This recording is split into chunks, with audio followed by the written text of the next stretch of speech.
আমরা অনেক সময় এক্সেলে কাজ করি। সো কাজ করার সময় অনেক মোবাইল নাম্বার অ্যাড করতে হয় আমাদের। সো আমরা যখনই কোথাও থেকে মোবাইল নাম্বারগুলো আমরা কপি পেস্ট করি, সো মোবাইল নাম্বারগুলোর সামনে এরকম জিরো থাকে না। তখন আমরা কি করি, ম্যানুয়ালি কলন জিরো এভাবে দিয়ে আমরা মোবাইল নাম্বারগুলো অ্যাড করি, জিরোটা সামনে আসে।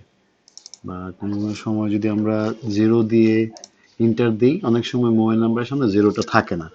এখন আমি এখানে দেখাই, যেমন আমি লিখতেছি 01617, ইন্টার দিলাম। দেওয়ার পর অনেক সময় এরকম মোবাইল নাম্বারগুলো থাকে না, বা আপনাকে কেউ একটা এরকম ফাইল দিল, মোবাইল নাম্বার সামনে জিরো নেই। সো আমরা এটা কি করি, ম্যানুয়ালি একটা একটা করে জিরো কমা জিরো এভাবে দিয়ে দিয়ে ম্যানুয়ালি আমরা একটা একটা করে দিই। সো এটা অনেক সময়ের ব্যাপার।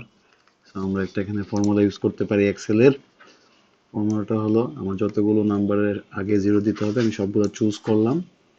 তারপর আপনি চলে যাবেন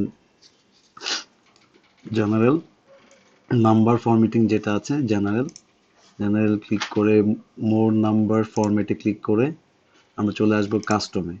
কাস্টমে এসে জেনারেল একটা ক্লিক করব। এখান থেকে জেনারেলের সামনে একটা জিরো দিব। জিরো দেওয়ার পর এখানে মোবাইল নাম্বার কয়টা আছে এখানে শো করবে, এখানে কাউন্ট করবেন 1 2 3 4 5 6 7 8 9 10।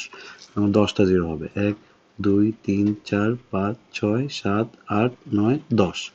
10 দেওয়ার পর আপনার এখানে স্যাম্পলের সামনে একটা জিরো চলে আসবে। যখনই দেখবেন আপনার জিরো চলে আসছে, তার মানে কি আপনার ফাইলটা রেডি হয়ে গেছে। আপনি ওকে ক্লিক করে দিবেন, দেখেন সবগুলো মোবাইল নাম্বার আগে জিরো চলে আসছে। সো এটাই হলো শর্টকাট একটা টেকনিক।